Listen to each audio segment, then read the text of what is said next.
13 years ago, a devoted mother walked out of her suburban home barefoot, under the dim glow of a porch light, then vanished without a trace. Her husband claimed she simply needed space, but never once called the police. For years, silence buried the truth, until her daughter uncovered a chilling digital trail hidden in their own home. What she found wasn't just proof of a crime. It was evidence of a quiet war waged behind closed doors. Soft music drifted through the small wedding reception in the backyard. Everything was simple. A few wooden tables, white flowers in recycled glass jars, soft yellow lights illuminating the bride's radiant face. Nick, in a simple ivory dress, pinned her mother's heirloom hair clip into her hair, facing the man she would share the rest of her life with. Matthew held her hand, his eyes deep as if wanting to swallow her vows whole. "I will protect you for the rest of my life." His voice was deep, slow, each word carrying its own weight. Nick smiled. It was the smile of a woman who had experienced heartbreak, who had thought she would never be loved again. Behind her, Alex, Nick's daughter from a previous relationship, stood silently. The 12-year-old girl, in a pale blue lace dress, clutched her small purse. She smiled when her mother looked at her, but in her eyes was something like a thin, lingering cloud. This wasn't a traditional wedding. They had been living together for nearly 7 years and had 2 young daughters together. But for Nick, today was still a special day. It was the day Matthew officially presented her to family and friends, calling her wife instead of just the woman I live with. Amanda, 4 years old, and Rebecca, barely walking, were the 2 threads that bound them together. But this wedding was like a belated confirmation that she wasn't just the mother of his children, but the one chosen to stay forever. The new house was located in the suburbs of Lawrenceville, spacious with a stone-paved front yard and a white picket fence. Matthew chose this place because it's safe, the neighbors are quiet, and the schools are close. When Nick entered the house, she couldn't hide her excitement. It looks like something out of a gardening magazine. The 3 of them worked hard all day moving things in. Amanda, only 4 years old, skipped from room to room while Rebecca clung to her mother's legs. Alex helped Matthew carry boxes of books into the living room. The family atmosphere was like a beautiful painting in its first strokes. In the afternoon, the whole family painted the walls together. The smell of fresh paint, laughter, and patches of pastel blue gradually covered the space. Amanda mischievously wrote her name on the door with white chalk. "I'm going to sign my name there so I'll remember this is my house," she giggled. Nick stood by, her hands covered in paint, watching her husband diligently fix an outlet, a feeling she couldn't quite name welling up inside her. Part of it was reassurance. Matthew was clearly a responsible man. But there was also something a bit tense, like a string stretched too tight on a guitar. "Are you fixing the front door too?" Nick asked when she saw him tinkering with the power tools. Matthew didn't look at her, tightening a screw as he replied, "I thought this lock was a bit loose. You know, better safe than sorry." "Aren't you being a little too cautious?" she asked, half joking, half serious. Matthew stopped and turned to her. His eyes weren't angry, but they were serious. "In New York, forgetting to lock the door once is all it takes to lose everything. It might be peaceful here, but I don't want to take any chances." Nick was silent. She didn't want to argue. It was just...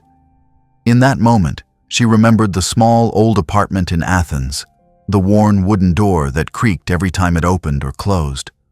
But there, she had felt free. A week later, Matthew installed a camera in the front yard. "The neighbors said someone stole a bicycle last week," he explained. The small, black camera looked like a rock stuck to the wall. Nick looked at it blinking, feeling a slight unease. "Are you planning to install one inside too?" she asked, her voice half laughing. Matthew crossed his arms. "Of course not. Why would you think that?" "I was just asking." Nika turned away, hiding her awkwardness. Even so, from that moment on, she began to pay more attention to every step she took in the house. The feeling of being watched, even for reasons of safety, made it impossible to completely relax. The first night in the new house. The children were asleep. Nick also drifted off, holding Rebecca in her arms. The room was lit only by the dim nightlight. Matthew was still awake. He gently pulled out his laptop and opened the camera software. The screen showed videos from the day. Nick cutting fruit, the children playing in the front yard, her gaze drifting towards the window. In the next room, Alex was still awake. She lay in bed, her eyes wide open. The clicking sound from the living room made her hold her breath.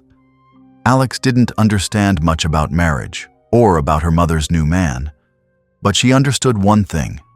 The way he looked at her mother wasn't like the way her father used to look at her. It wasn't gentle, it was calculating. She pulled the blanket up to her chest, her hands clenched. She told herself to be careful. Tomorrow, they would begin their new life. The next morning, the first meal in the new kitchen smelled of fried eggs, toast, and strong coffee. Nick wore a white shirt, her hair pulled back, her eyes still shadowed from lack of sleep. But she tried to smile. She wanted the first breakfast to be perfect. "Eat, honey," she pushed the plate towards Amanda. "Mommy made heart-shaped toast."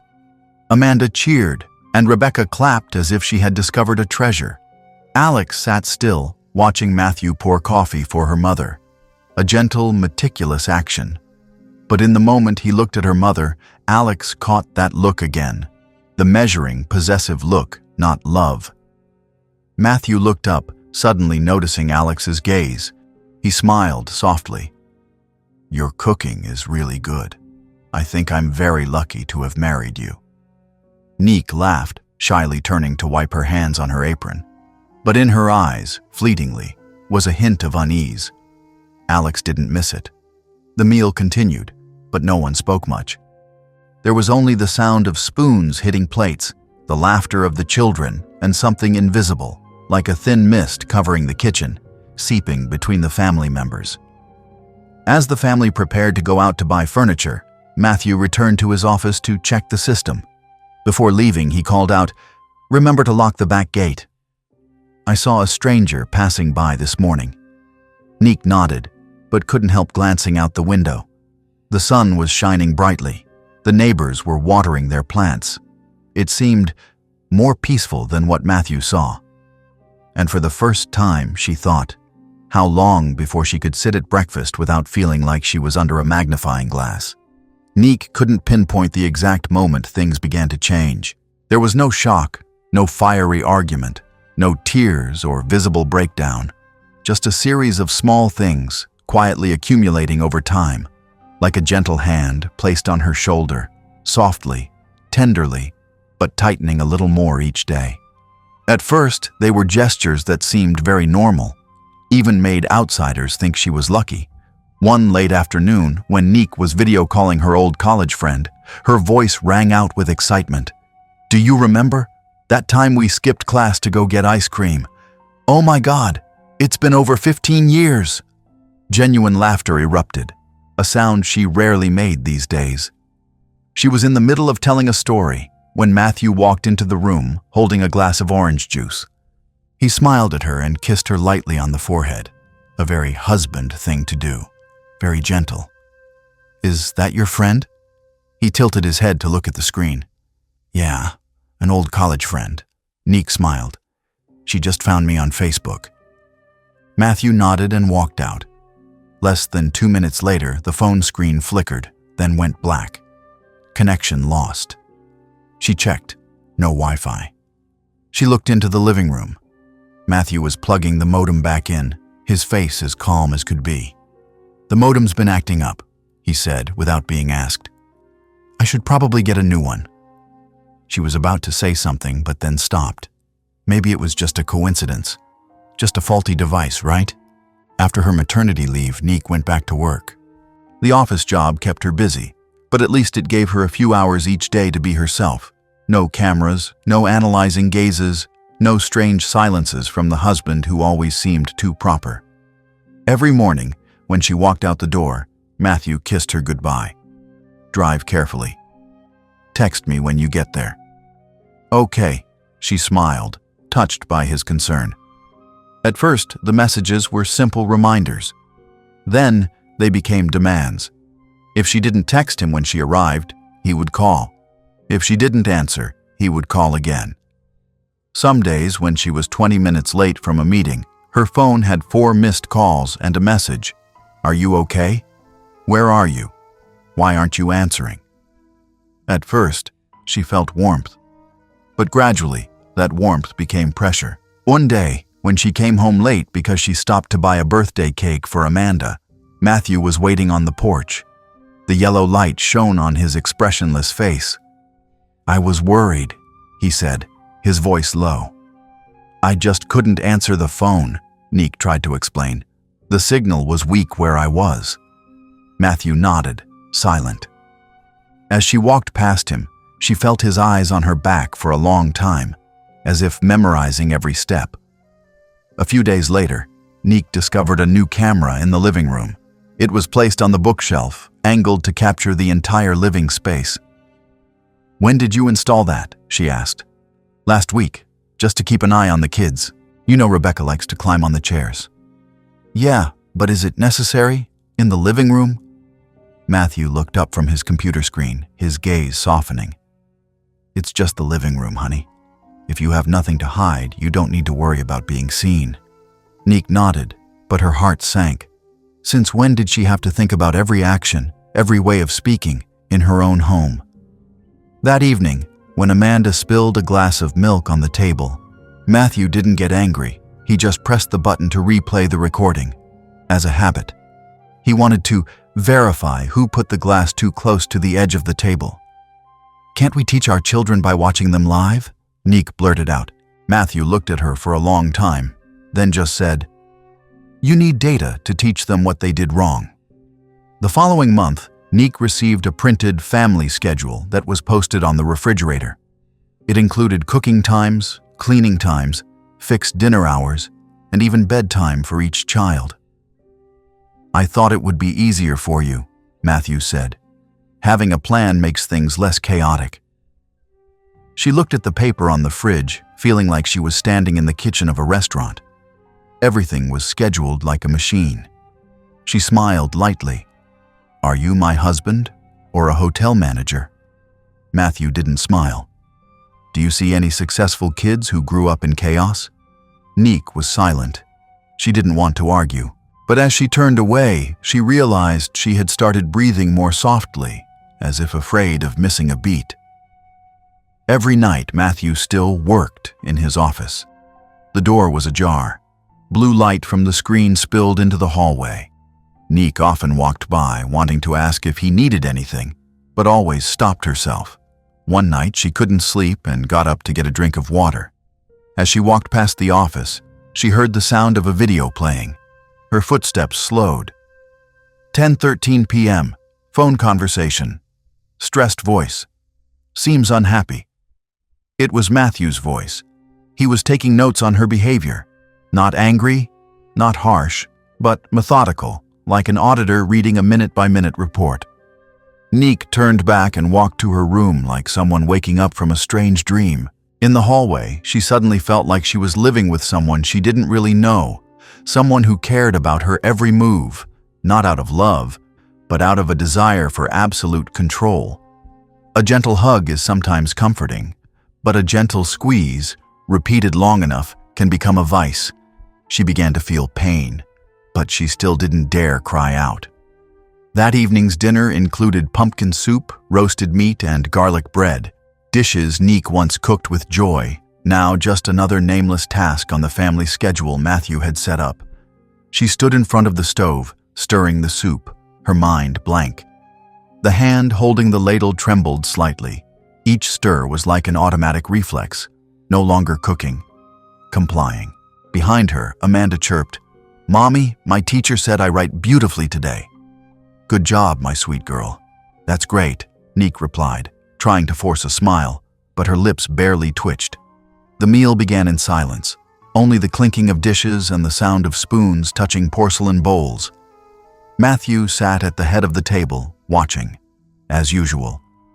Amanda accidentally spilled a glass of milk on the floor.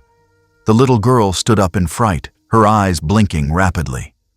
"It's okay," Matthew said gently, wiping up the milk. "You just need to be more careful." Everything seemed normal until Alex accidentally spilled her bowl of soup while passing it to her younger sister. The sound of hot liquid spilling on the table made everyone freeze. "I don't know who you learned to be so clumsy from," Matthew's voice rang out, chillingly cold. Alex stood frozen, her eyes darkening. Neek opened her mouth to say something, but Matthew turned to look at her, no words needed. That look was enough to silence her. The meal continued, as if nothing had happened. But Alex didn't touch her food from that point on. She bowed her head, her hands clenched under the table, her eyelashes wet, but no tears falling. That night, Neek came home later than usual. The highway was jammed for nearly an hour because of an accident. She didn't have time to text. She left her phone and her purse in the back seat. When she opened the door, she found Matthew sitting in the living room, holding a glass of wine, his eyes glued to the clock on the wall. "Where were you?" he asked as soon as she took off her shoes. "There was a traffic jam, because of an accident. I'm sorry I didn't have time to text you," she said, her voice low. "Were you alone? Wasn't anybody with you?" His voice was still soft, but each word was sharp as a needle. Neek tried to stay calm, walking into the kitchen. "I just went to work and came back. The office is a 17-minute drive from here. You took 1 hour and 40 minutes. She put her purse on the table, pulled out her phone and offered it. "The phone died. I wasn't trying to hide anything." Matthew didn't say anything, but his eyes searched her, a scrutinizing, distrustful, unkind gaze. She turned away, continuing to cook dinner. Her hand holding the knife trembled slightly. The tears were stinging not because of the onions, but because her heart had begun to crack. A week later, Aunt Amy, Neek's younger sister, organized a spa day for the 4 of them. "Just consider it a day for you to treat yourself," Amy smiled, pulling Neek out of the house. Amanda chattered about kindergarten. Rebecca fell asleep on her mother's shoulder, and Alex, though quiet, still nodded and smiled. Neek sat between her children in a white cotton robe, her hair wet after a hot oil treatment for the first time in months. She felt like she could breathe. When taking pictures, she hugged her 3 children tightly, smiling radiantly. The photo was later printed, framed, and placed on Alex's desk as proof. Her mother used to smile like that. But also on that day, Matthew texted, "Why aren't you back yet? Are the girls studying? Who's watching Rebecca?" Neek didn't answer right away. She turned off her phone and gave herself an afternoon of freedom. It was the last time she truly felt alive. That evening, when everyone was asleep, Neek sat alone in her room. She turned on the dim nightlight, drew the curtains, and opened her phone to watch the spa video from that afternoon. In the small screen was her smiling face, her eyes crinkled, her cheeks flushed. The Neek of a few hours ago, full of life, sparkling. Now, she was just a shadow of herself, sitting silently, her eyes dark, her hand trembling as she held the phone. A sob escaped. Neek covered her mouth. She didn't want to wake her children, or for Matthew to hear. "At that time, I felt like I was alive," she whispered, her voice breaking, choked. She leaned back against the headboard, hugging a pillow, curling up like a child, trying to shrink herself into a small space where there were no cameras, no control, no suspicion. The next morning, Matthew handed her a USB drive. "I sent you this clip. You should listen to it," he said, his eyes calm. Neek plugged the USB into her laptop. An audio file appeared. She pressed play. Her voice rang out in the speakers, irritable, loud. "Alex, don't argue with me. Do what I say." Alex's voice. "I just asked." Her voice. "Ask what? Always asking, always arguing." Neek froze. She didn't remember speaking so loudly, didn't remember the conversation being so tense. The recording was cut off there, without context. She turned to look at Matthew, her eyes wide. "You record in our house?" Matthew didn't answer. just shrugged. "I only record to know who in the house is losing control." She didn't know if she should be angry, scared, or helpless. She just felt she was no longer herself. No voice, no right to remember, no right to tell the story her way. Everything was now recorded, edited, extracted, then thrown in her face like an indictment. She was living in a house where laughter had to be at the right time, the gaze had to be in the right direction, the words had to be in the right tone. She was living in a prison without bars, but full of cameras. And she realized the silence in this house wasn't peace. It was a form of violence, a form that hurts but leaves no bruises. Alex sat down at the table, her eyes glancing at her mother before quietly bowing her head. The phone she had hidden in her hoodie pocket was still warm. Just now, in the bathroom, she had quickly called her biological father. Less than 2 minutes, just enough to hear him ask, "Are you okay?" She replied, "I'm okay." A lie. But it was the only word she could utter without bursting into tears. Dinner was ready. Rebecca had already been fed. Amanda was telling a story from kindergarten, chewing happily, carefree. Matthew was silent, as usual. Neek scooped soup, her face downcast. Then, suddenly, Alex's phone rang, just a short ring. Then she turned it off immediately. The screen flashed, displaying the word, "Dad." Matthew saw it, slowly put down his chopsticks. "Who called?" His voice wasn't loud but cold. "It's nothing." Alex tried to stay calm. Matthew stood up, snatched the phone, and looked at the screen. He saw the contact name, Dad. The air froze. All eyes turned to her. Amanda stopped chewing. Matthew slammed his hand on the table, the sound echoing sharply in the quiet meal. "In this house, no one is allowed to contact outsiders," he shouted. Neek jumped. The soup spoon fell to the floor. She bent over to pick it up, her hands trembling. Alex stood up, her voice shaking but trying to control it. "My dad is my dad. I have the right to talk to him." Matthew stared at the girl, his eyes empty but bitter. He didn't say anything more. It wasn't necessary. The atmosphere was enough to stifle any resistance. That night, Neek sat on the bed, her back against the wall, a small notebook in her lap. Her hand trembled slightly as she opened to the first page. It had been almost a year since she dared to write anything for herself. Under the dim nightlight, crooked handwriting appeared. "He doesn't just install cameras in the house, he installs them in my mind. I'm afraid of my own thoughts. I don't know what's real anymore. I laugh because I have to laugh. I'm silent because I'm not allowed to speak. I feel like I'm living under a glass." Neek put down her pen. Outside, the wind whistled. Rain began to fall on the eaves. At that moment, Alex was standing in the bathroom, the tap running lightly. She turned on the hairdryer on low to drown out any sounds that might be overheard. Neek walked in, looking at her daughter. The girl was trying to pretend she was still a normal child, but in her eyes was a sky full of weariness. "Mom," Alex whispered, her eyes not meeting her mother's. "If you're not going to leave, then I am." Neek froze. Her heart tightened as if someone had squeezed it. "I can't breathe anymore, Mom," Alex continued, her voice choked. "Here, I always feel like someone is watching, waiting for me to make a mistake. I don't want to hate anyone in our family, but I can't live like this anymore." Neek wanted to say, "I understand," but her throat was tight. She walked over, hugging her daughter from behind, squeezing her tightly. But she didn't promise to go with her. She didn't dare. She was afraid. Alex didn't ask again. She had her answer. 3 days later, it was raining heavily. Alex stood in her room, her suitcase packed since yesterday. She wore a thick coat, her hood up. Outside, it was dark, raining cats and dogs. She pulled the suitcase into the hallway. The wheels rolling on the floor created a lonely, creaking sound. No one came to see her off.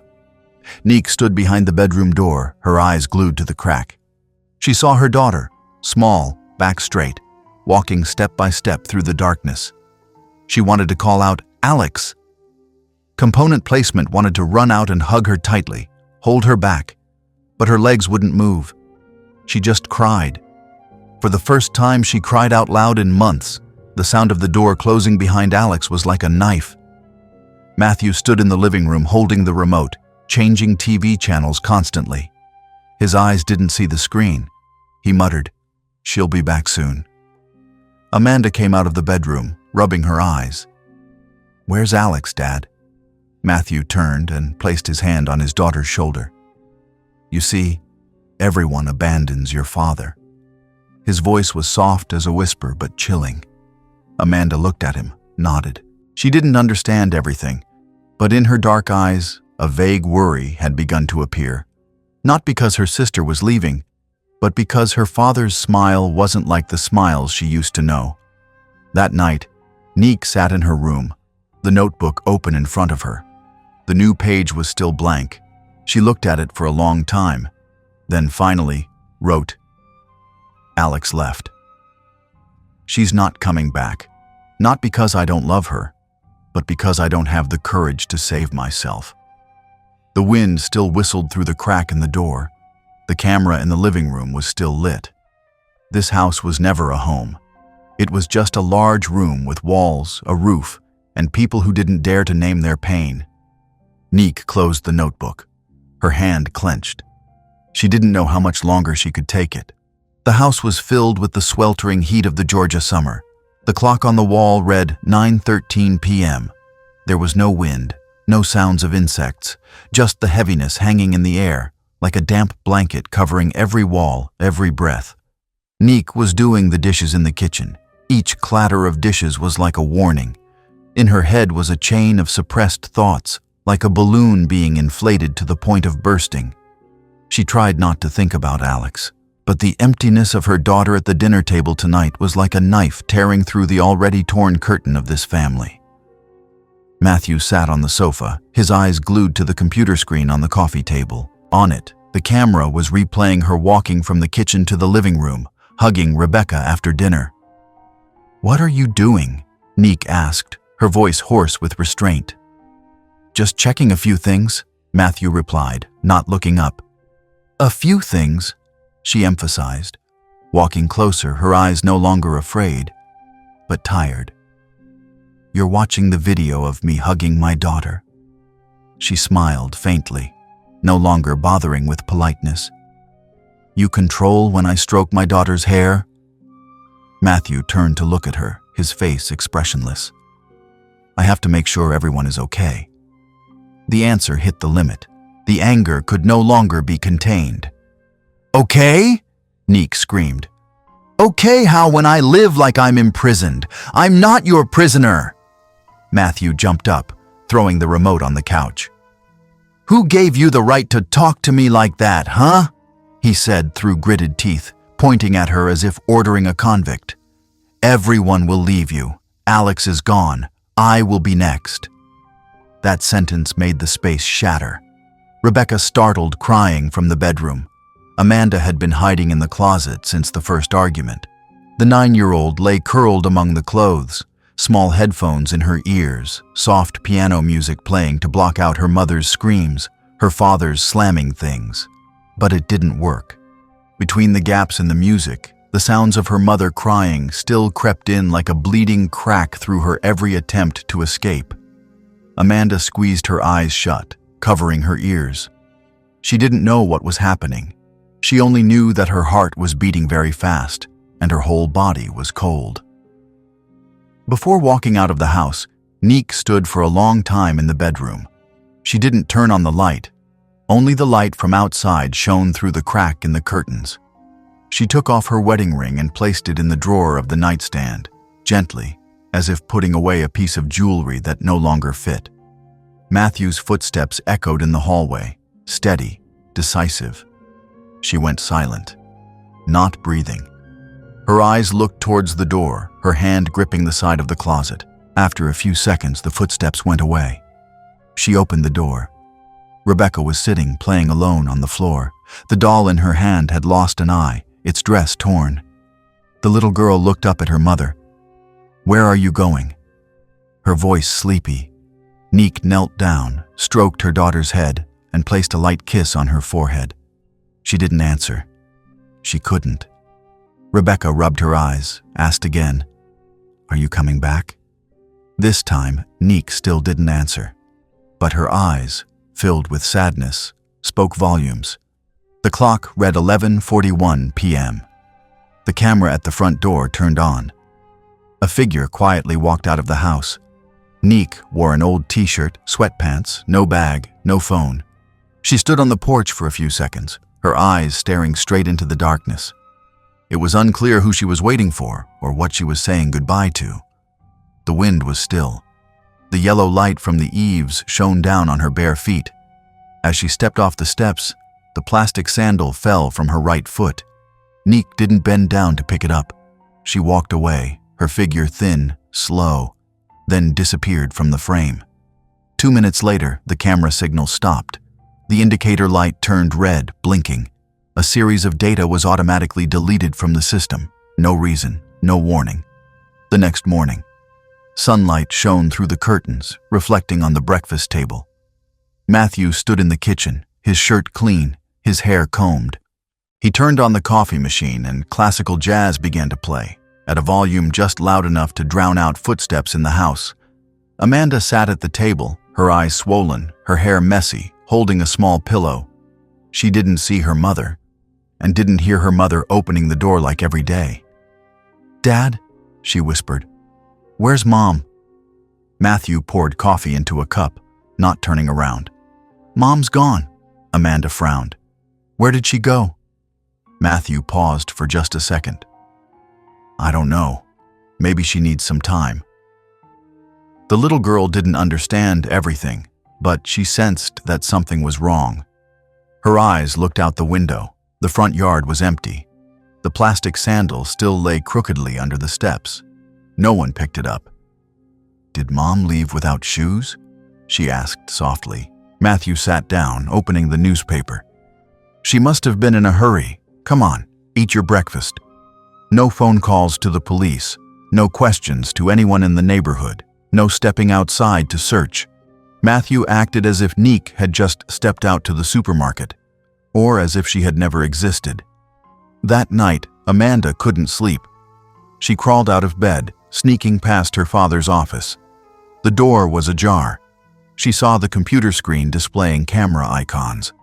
But it wasn't the video from today. Only an empty frame, the last frame capturing her mother's figure walking away. No one replayed it. No one saved it. Matthew sat in the darkness, his eyes glued to the screen but not pressing play. His hand was still on the mouse, motionless. Not once did he rewind the image of his wife leaving. He opened another file, not a video, but a spreadsheet. Column of dates, column of behaviors, column of emotions. Next to the line 8/7. Increased negative emotions. Unable to control. Left the house at 11:41 p.m. At the bottom, he typed one more sentence. No signs of returning. No need to react immediately. Then he closed the file, cleared his browsing history, as if he had just finished a normal work session. Amanda stood still in the darkness. She didn't understand everything she had just seen, but in her heart, for the first time, she felt something clearly. Mom didn't go somewhere, like her dad said. 6 days. That much time had passed since Neek disappeared from the house, and Matthew still hadn't called the police. The house continued to operate as usual. The kitchen lights still turned on at 6:30 every morning. Rebecca was still dressed in a pink dress for kindergarten. Amanda still sat at dinner as silently as she had been programmed. But an important piece in the whole machine was missing, and everything began to make clicking noises in everyone's heart. "Dad, Mom's been gone too long," Amanda said one morning, tying her shoelaces. Matthew was making coffee. He didn't turn around. "Your mom does this sometimes," he said, his voice monotonous, without emotion. "She'll be back." Amanda nodded, but that nod had no weight, just a reflex. But her eyes were different. Her eyes fixed on her father's back, as if trying to understand something that her young mind wasn't big enough to interpret into words. Day 8. Aunt Amy called. It was the first call between her and Matthew since his wedding to Neek. "Have you reported it to the police?" Amy asked, getting straight to the point. No beating around the bush. Matthew kept silent for a few seconds, then replied, "She left on purpose. I respect her privacy." "Respect?" Amy gripped the phone tightly. Her voice became sharp. "A mother disappears without a word, doesn't take money, doesn't call her children, and you say she left on her own?" Matthew sighed as if talking to someone too emotional. "She has her own money. I don't control her. She said she wanted to take a break. Maybe she's doing that." Amy squeezed her hand until it turned white. She hung up without saying anything more, her heart heavy with a feeling that was gradually taking shape. Fear in the form of silence. Amanda didn't know who to believe, but Rebecca couldn't hide her anxiety. "Is Mom mad at me?" she asked while sitting drawing. "I didn't say goodbye to Mom that day. Is she sad?" Amanda didn't know how to answer. She was no longer sure if her mother was sad or if she was still somewhere to feel anything at all. She just hugged her sister tightly, as if with that hug she could push back the emptiness seeping into every corner of the house. Day 14. The police finally arrived, not because Matthew called, but because Amy and Alex had both filed missing person reports from 2 different locations. They forced Matthew to talk. "When was the last time you saw your wife?" the investigator asked. "About 11 o'clock on the 8th, Matthew replied quickly. "She walked out the door. I thought she just needed some space." "You didn't go looking?" "I respect her choice. You have cameras in the house, right?" The officer tapped his pen on his notebook. Matthew nodded. "But the system was down. She left before I turned it back on." The investigator's eyes lingered on his face for a long time. He didn't ask anything more, but he drew a thick line in his notebook. Meanwhile, a few dozen miles away, Alex was standing in front of a printer in a print shop. Over 300 flyers with her mother's face on them. Sad brown eyes, long hair touching her shoulders, a gentle smile that Alex had never forgotten. Under the picture were a few simple lines. "My mother, Nika Lely, has been missing since July 8th. If you have ever felt controlled, ever been afraid when no one believed you, please help me find my mother." Alex posted the first flyers at the gas station, library bulletin board, laundromat, traffic light pole. Wherever people were passing by, she stopped, took a deep breath, and posted a new one. As she posted, her eyes looked at each person, hoping they would stop. But most just glanced at them. Some flipped through them and threw them on the ground. That night, Matthew sat alone in his office, blue light reflecting on his face. The screen displayed the camera frames, empty. No one said anything. No one turned back to look. The system was still working, but everything was unusually quiet. He clicked on the archive. The data from the 8th to the 10th was still missing, empty as if it never existed. No one asked why it was missing. No one proved it ever existed. He sat there, holding a glass of wine, his eyes not looking at anything, as if waiting for something, a call, an accusation, or just the voice of someone who had been silent forever. But no one spoke up. At least not yet. Only the sound of the ceiling fan turning lightly and the jazz music he turned on unconsciously, each note falling into the void, unheard. Early that morning the sky was gray, neither raining nor sunny. The wind blew lightly through the trees along the road leading into the forest behind the neighborhood. No one said much. They just walked, one by one, silently, their uniform being red t-shirts, a symbol of the last effort of a child trying to find their mother. Alex stood at the head of the group, red shirt, jeans, her hair pulled back, a backpack on her back, in her hand a small handheld loudspeaker. Her eyes were red from lack of sleep and tears, but her gaze was decisive, no longer wavering. Amanda walked beside her sister. The little girl held Alex's hand tightly, as if she let go, she would be sucked back into that house. The house with no mother calling in the morning.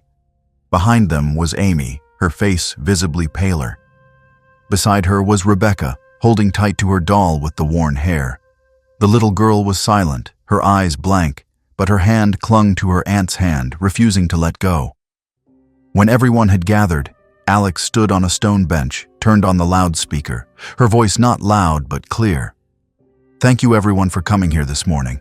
My mother has been missing for 2 weeks. The police haven't found anything. My family no longer has the patience to wait any longer. I don't know if my mother is still alive or already." She paused for a second, swallowing. "But I know my mother deserves to be found. No one should disappear in silence." She put her hand on her chest, catching her breath. Then she stepped down. The crowd began to move. About 100 people divided into smaller groups, each group receiving a rough map marking the search area. In the crowd were many familiar faces, neighbors, old friends of Nick, a few people from the community supporting victims of emotional abuse. A woman around 50 years old with salt and pepper hair, holding a cane, leaned close to Alex as they began to enter the forest. "It took me 5 years to dare to leave," she said softly. "But I was lucky to still be alive. I see myself in your mother." Alex smiled but didn't answer. Her eyes were scanning the leaves, tree roots, bushes, as if hoping every step would lead to something, even the most painful truth. The atmosphere in the forest was completely different from outside. The smell of damp earth and rotting leaves was heavy. The light was weak, blocked by the trees, making everything seem to be covered in a layer of gray. No time, no color. Rebecca suddenly stopped, tugging at Amy's hand. "Is Mom really in here, Auntie?" Amy crouched down, stroking the little girl's hair. She didn't answer. Rebecca looked up at the tall trees, whispering, "If Mom disappeared, why didn't she tell me? She always promised she would tell me before leaving." That statement made Amy turn away. She couldn't bear to look into those eyes as clear as water, trying to understand a world that even adults couldn't understand. It was nearly noon. The crowd had divided and searched over 2 miles of forest. Many were tired. Many had begun to think about turning back, taking a break, changing direction. Then a scream tore through the silence. "Everyone! Over here!" The whole area vibrated. Everyone rushed to one point, a wild, overgrown area of forest where dry leaves were piled up unusually. There were human footprints, traces of light digging, but nothing clear. A young woman, her face pale, pointed to the middle of the pile of leaves. "There's someone underneath." A few people rushed to dig lightly. The sound of heavy breathing, the sound of hands turning over each layer of leaves, then everything stopped. In the middle of the decaying layers was the body of a woman, lying sideways, naked, her skin pale gray, her hair matted. Her feet were clean, no mud, no scratches. She hadn't gone in here on her own. Someone recoiled, bursting into tears. Someone knelt down to pray. A gust of wind passed, causing the leaves above to sway gently, as if bowing their heads. Alex stood frozen. Her heart beat so hard it felt like it was suffocating her. She walked over, without anyone pulling her, without anyone helping her. She sat down beside her mother. "Mom, it's me. I'm sorry I'm late." Her voice broke, desperately soft. She reached out to brush the leaves still clinging to her mother's hair. Her hands trembled. "Mom didn't leave us. I know it. I know she didn't leave on her own." Amanda stood behind, hugging Rebecca, who was crying. Amy also knelt down, unable to speak. Alex looked up at the sky. No clouds, just gray and cold. She clenched the dirt in her hand, her fingernails digging into her skin until it bled. "I won't let you be forgotten," she whispered. "I'll make them hear, make them see, make them know what happened to you." The crowd stood around, no one moving. The death of a woman, no noise, no blood, but a stark wake-up call. When the police arrived, when the yellow tape was strung around the area, when Nick's body was taken away in a silent black bag, Alex still didn't leave her spot. She sat there until evening, like a motionless witness, not wailing, not smashing things, but her eyes had changed from pain to determination, from fear to readiness. June 14th, 2016. The Gwinnett County Courthouse was packed. The spectator seats were full. The standing room was also gone. Media, citizens, women's organizations. Everyone wanted to witness a trial not just for one man, but for all those who had been suffocated in silence. On the defendant's table, Matthew Laley sat straight, white shirt, neatly cut hair, his hands clasped together. He didn't dart his eyes, didn't tremble, didn't bow his head. The appearance of someone who didn't believe that anything could touch him. On the plaintiff's side, Alex sat next to her lawyer. She was 28 years old, her hair short, her eyes dark from lack of sleep. But her back was still straight, her hands placed on her knees, like a person with nothing left to lose and nothing left to fear. The lawyer stepped up and opened the first recording. In the silent room, Nike's voice rang out, small, tired, but as clear as if she had just breathed it a few seconds ago. Don't repeat it.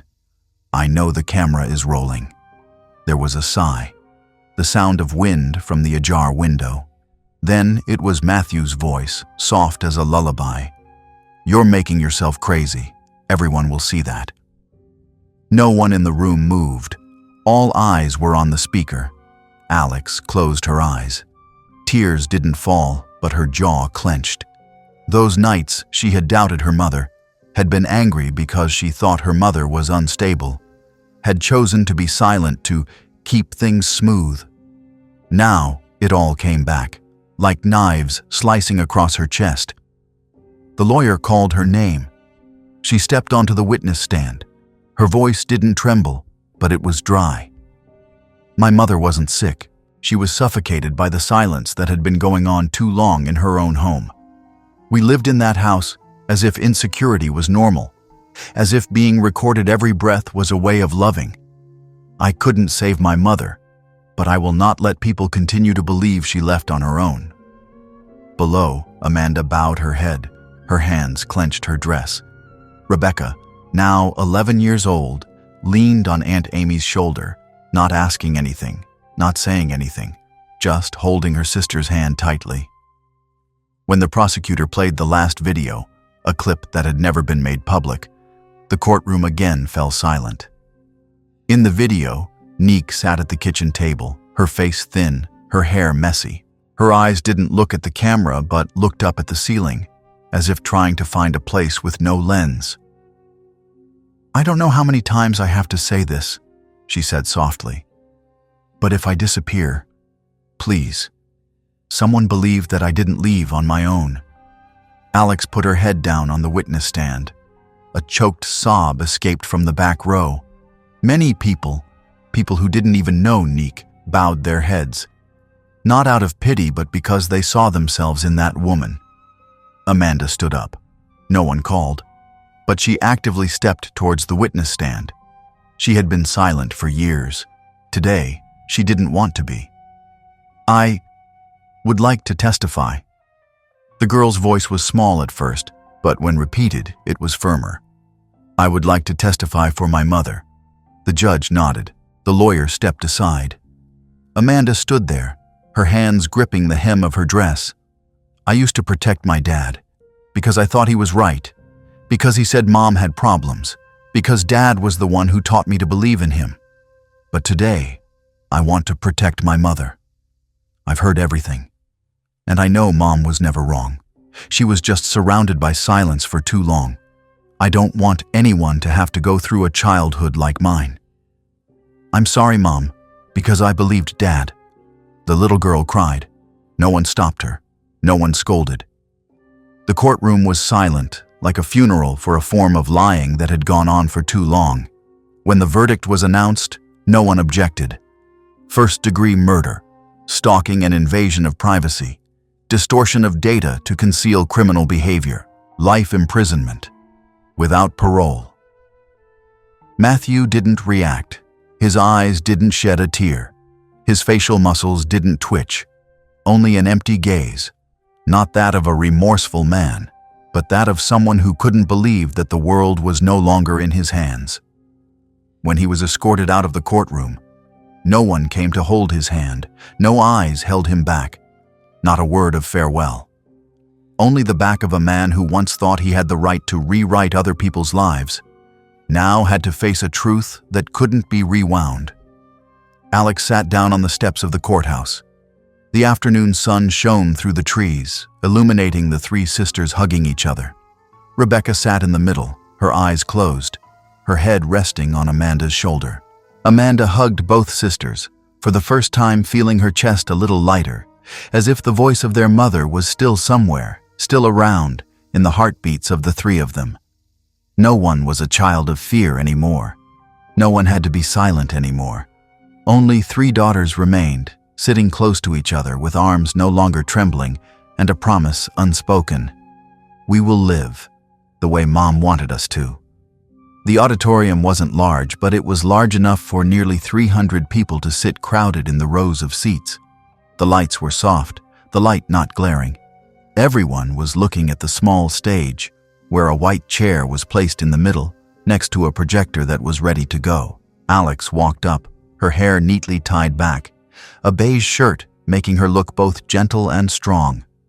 A year had passed since the trial, and the young woman standing here today was completely different from the girl who had wailed beside her mother's body under the leaves in the forest. She no longer trembled, but her voice still retained that familiar lump in her throat, as if the loss never disappeared, only learned to live with it.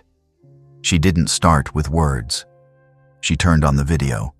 The screen showed an image, an old spa day, the light a bit yellow, a towel wrapped crookedly on Neek's head. She was smiling. A real smile, not the kind of smile because she knew the camera was rolling. Amanda and Rebecca were being petted on the head by her, the two girls smiling as if they had just been given the world. Laughter rang out, clear, bright, radiant. The whole auditorium was silent. Some people were crying from that moment, not waiting for the speech to begin. Alex stepped closer to the microphone. The video stopped, still leaving the image of her mother smiling on the screen behind her. "That's my mother," she said. "Not the woman in the edited recordings, not the woman labeled unstable. She lived, she loved, she raised 3 children with her whole soul." She took a deep breath, her hands clasped together, her eyes not blinking. "My mother didn't die from a knife. No blood, no final scream. She died from silence. A silence that lasted so long that people began to believe it was normal. That cameras, controlling questions, persistent suspicion were expressions of love. A pause. She had been treated like an object, a figure to be recorded, to be edited, to be judged. But today, her voice has returned, through us. Alex's voice wasn't loud, but each word fell with its true weight. A clap rang out, short, clear. Amanda stood in the middle of the 3rd row. Her eyes were wet, but her back was straight. She clapped, once, then twice. Then the entire auditorium seemed to be awakened at the same time. Hundreds of people stood up simultaneously, clapping loudly, without anyone telling them to.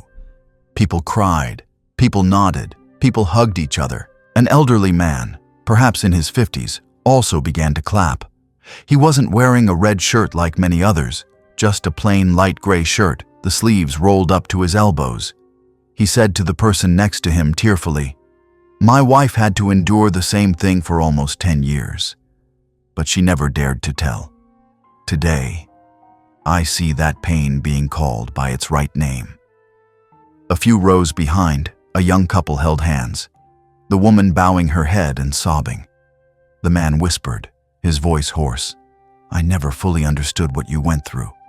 I'm sorry, but now I see." The auditorium seemed to break open, not because of the noise, but because of the empathy, silent but undeniable. Alex's voice not only recounted a tragedy, but touched every broken piece in the hearts of many others. A young woman with short hair, long sleeves covering her wrists, walked to the stage while everyone was still standing. She looked up at Alex, her eyes red but full of determination. "I'm also being controlled with cameras," she said, her voice trembling. "They said it was to protect me, but it was really to keep me like an object." Alex stepped down from the stage. Without a word, she just opened her arms. The young woman rushed into her arms. "Today, I'm going to leave," she sobbed. "Thank you for saying what I never dared to say." Alex squeezed her tightly in her arms, as she had squeezed Amanda and Rebecca when the three of them no longer had a mother to return to. It was no longer a conference.